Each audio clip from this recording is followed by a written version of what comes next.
ആദ്യമായി തന്നെ എല്ലാവർക്കും വരാനിരിക്കുന്ന ക്രിസ്മസിന്റെ എല്ലാവിധ ആശംസകളും ഞാൻ നേരുകയാണ്. ഇവിടെ വലിയ ഒരു ക്രിസ്മസ് മെസ്സേജ് ബഹുമാന്യനായ ഫാദർ ഓൾറെഡി തന്നു കഴിഞ്ഞു. ഇനി എന്റെ പ്രസംഗത്തിന് പ്രസക്തി ഉണ്ടോ എന്നറിയില്ല, എങ്കിലും എന്റെ കർത്തവ്യം ഞാൻ നിറവേറ്റാൻ തീരുമാനിച്ചിരിക്കുകയാണ്. നമുക്ക് എല്ലാവർക്കും ക്രിസ്മസിന്റെ പിന്നില് കാര്യങ്ങളെല്ലാം നമുക്ക് എല്ലാവർക്കും അറിയാം. ക്രിസ്തീയ സമൂഹത്തിലുള്ളവരോട് പ്രത്യേകമായിട്ട് അതിനെക്കുറിച്ചൊന്നും പറയേണ്ട ആവശ്യമില്ല. നമ്മള് ക്രിസ്മസ് എന്ന് പറയുമ്പോൾ ആരാധനയുടെയും സ്നേഹത്തിന്റെയും സാഹോദര്യത്തിന്റെയും ഒക്കെ നാളുകളാണ്.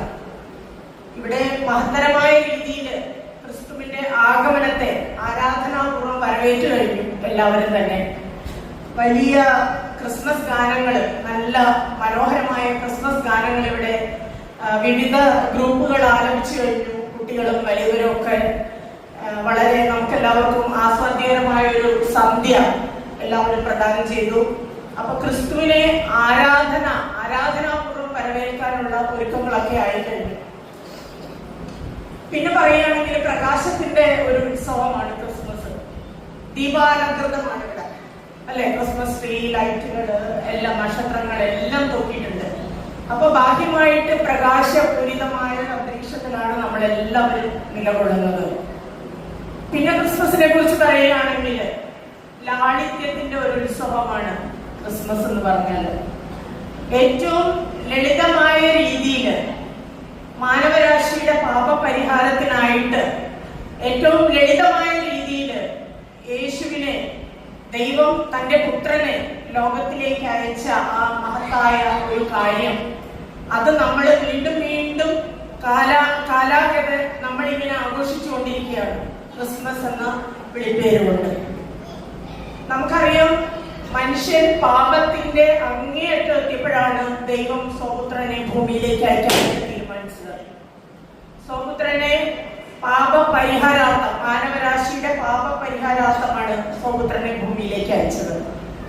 അപ്പോ ഏറ്റവും ദൈവത്തിന്റെ പുത്രനെ ഈ ഭൂമിയിൽ ജനിപ്പിക്കാനായിട്ട് തീരുമാനിച്ചിട്ടുണ്ടെങ്കിൽ, മനുഷ്യനായി ജനിപ്പിക്കാനായിട്ട് തീരുമാനിച്ചിട്ടുണ്ടെങ്കിൽ, അത് ഏറ്റവും നല്ല രീതിയിൽ വല്ല രാജധാനിയിലോ മഹത്തരമായ കെട്ടിടങ്ങളിലോ ഒക്കെ ആക്കാമായിരുന്നു. ആഘോഷപൂർവ്വം വളരെ ഭംഗിയായ രീതിയിൽ ഒരു ജനനം കൊടുക്കാമായിരുന്നു. പക്ഷേ ലാളിത്യത്തിന്റെ ഏറ്റവും ബൃഹത്തായ ഉദാഹരണം എന്നോണം ഒരു പുൽത്തൊഴുത്തിലാണ് യേശുവിന് ജനനം കൊടുത്തത്. മറിയത്തിനോട് ആ ദൈവദൂതൻ പ്രത്യക്ഷപ്പെട്ടിട്ട്, നിന്നിലൊരു പുത്രൻ ജനിക്കും, അവൻ വലിയവനായിരിക്കും, അവൻ യേശു എന്ന നാമത്തിൽ വിളിക്കപ്പെടും എന്നെല്ലാം പറഞ്ഞപ്പോഴ് യഹൂദ വംശജയായ മറിയത്തിന് ഒരു പുത്രൻ ജനിക്കുമ്പോൾ അത് വളരെ ആഘോഷപരമായ രീതിയിൽ അത് കൊണ്ടാടാനുള്ള ആഗ്രഹം ഉണ്ടായിരുന്നിരിക്കും.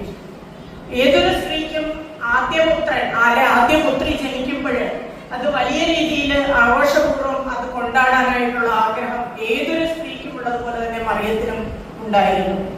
മറിയത്തിന് ഒരിക്കലും അറിയില്ല ദൈവപുത്രൻ തന്നെ പൂജാതനാകുമ്പോൾ ഇത്രയും എളിയ രീതിയിൽ ഒരു പുൽത്തൊഴുത്തിനെ ആശ്രയിക്കേണ്ട ഗതികേട് വരുമെന്ന് ഒരിക്കലും മറിയം ഉദ്ദേശിച്ചിട്ടുണ്ടാവുകയില്ല. അതുപോലെ തന്നെ എല്ലാ യഹൂദ സ്ത്രീകൾക്ക് കുഞ്ഞുങ്ങളുണ്ടാകുമ്പോൾ വളരെ ആഘോഷങ്ങൾ അവരുടെ പാരമ്പര്യം അനുസരിച്ച് നടക്കുന്ന ഒരു സാഹചര്യമായിരുന്നു. പക്ഷേ കാലിത്തൊഴുത്തില്, ഒരു സത്രം പോലും കിട്ടാതെ കാലിത്തൊഴുത്തില് സ്വപുത്രന് ജന്മം കൊടുക്കേണ്ട ഒരു ഗതികേട് മറിയത്തിന് വന്നു എന്ന് ഒരു കണക്കിൽ പറയാം. പക്ഷേ നമ്മളെല്ലാവരും ചിന്തിക്കേണ്ട ഒരു വസ്തുതയുണ്ട്. അത്യുന്നതങ്ങളിൽ ദൈവത്തിന് മഹത്വം, ഭൂമിയിൽ സന്മനസ്സുള്ളവർക്ക് സമാധാനം എന്ന് ഉന്നതങ്ങളിൽ നിന്നൊരു ഗാനം ആ ജന്മസമയത്ത് ദൈവദൂതൻ ആലപിച്ചു. അത് കാലാനുകാലം ഇവിടെ ഇന്ന് കൊയറൊക്കെ പാടുകയുണ്ടായി. ഏറ്റവും വലിയ കൊയറാണ് അത്. അത്യുന്നതങ്ങളിൽ ദൈവത്തിന് മഹത്വം, ഭൂമിയിൽ സന്മനസ്സുള്ളവർക്ക് സമാധാനം. അത് അന്ന് ആ കാലിത്തൊഴുത്തില് അത് ആലപിക്കപ്പെട്ടെങ്കിൽ, മറിയം വേദനിച്ചിട്ടുണ്ടെങ്കിൽ, ഇന്ന് കാലഗതി അതെല്ലാവരും അത് പിന്തുടർന്നുകൊണ്ട് ഇന്നും അത് ഏറ്റുപാടിക്കൊണ്ടിരിക്കുകയാണ്. അവിടെയാണ് നമ്മൾ പ്രത്യാശ അർപ്പിക്കേണ്ടത്.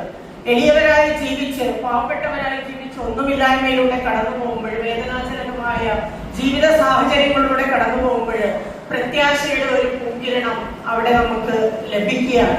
അതായത് ദൈവം എളിയവനെ അങ്ങേയറ്റം ഉയർത്തും എന്നുള്ളതാണ്. എളിയവനായി ജനിപ്പിച്ച യേശുവിനെ ഇന്ന് കാലാകാലങ്ങളായിട്ട് ഇന്ന് എല്ലാവരും ആലപിക്കുന്ന ആ ഒരു കൊയറായി മാറുന്ന ഒരു സന്ദർഭം നമുക്കെല്ലാവർക്കും അറിയാം. അത് നമ്മൾ മനസ്സിലേറ്റേണ്ട ഒരു വസ്തുതയാണ്. പിന്നെ ഈ പുൽക്കൂടുകൾ നമ്മൾ ഉണ്ടാക്കും. ഈ ക്രിസ്മസിന്റെ ആഘോഷം എന്ന് പറയുമ്പോൾ വീണ്ടും യേശു ജനിക്കാനായിട്ട് നമ്മുടെ ഹൃദയങ്ങളെ തയ്യാറാക്കേണ്ട ഒരവസരമാണ്. പുൽക്കൂടെന്ന് പറയുമ്പോൾ ഞാൻ പറഞ്ഞല്ലോ, ലാളിത്യത്തിന്റെ പ്രതീകമാണ്. നമ്മുടെ മനുഷ്യ മനസ്സുകളാണ് ഇപ്പോഴത്തെ പുൽക്കൂടുകൾ. ഇപ്പോൾ യേശു ജനിക്കേണ്ടത് നമ്മുടെ മനുഷ്യ മനസ്സുകളാണ്. നമുക്കറിയാം, ഇന്ന് ലോകത്തിൽ നടമാടിക്കൊണ്ടിരിക്കുന്ന ദുരവസ്ഥകൾ എല്ലാവർക്കും അറിയാം, പ്രത്യേകിച്ച് പറയേണ്ട കാര്യമില്ല. ഞാനിവിടെ പറഞ്ഞു കഴിഞ്ഞാൽ അത് ഇതാവോന്ന് അറിയത്തില്ല. അമ്പലത്തിലെ ദൈവത്തെ വരെ കൊള്ളയടിക്കുന്ന ഒരു കാലഘട്ടത്തിലൂടെ നമ്മൾ കടന്നു പോവുകയാണ്. അതുപോലെ തന്നെ മദ്യം, മദ്രാശി ഇതെല്ലാമായിട്ട് ജനം കണ്ണു കാണാൻ വയ്യാത്ത അവസ്ഥ. മാതാപിതാക്കന്മാരെ പണം ലഭിച്ചില്ലെങ്കിലും മാതാപിതാക്കന്മാരെ വരെ കൊല്ലുന്ന അവസ്ഥ. മാതൃത്വം എന്ന് പറഞ്ഞാൽ വളരെ വിലയേറിയ ഒരു പദം തന്നെയാണ്. ആ മാതൃത്വത്തിന് വലിയ വലിയ അർത്ഥങ്ങളാണുള്ളത്. പക്ഷെ പിഞ്ചു കുഞ്ഞുങ്ങളെ പ്രസവിച്ചതിന് ശേഷം ഉടനെ തന്നെ കൊന്നൊടുക്കുന്ന അവസ്ഥ. കുഞ്ഞുങ്ങളില്ലാതെ കഷ്ടപ്പെടുന്ന ഒരുപാട് മാതാപിതാക്കളുണ്ട്. ചികിത്സയും എല്ലാം നടത്തി അവർ പാഞ്ഞ് നടക്കുമ്പോൾ കുഞ്ഞുങ്ങൾ ഉണ്ടായി കഴിഞ്ഞാൽ കുഞ്ഞുങ്ങളെ ഇല്ലായ്മ ചെയ്യുന്ന ഒരു ദുരവസ്ഥ.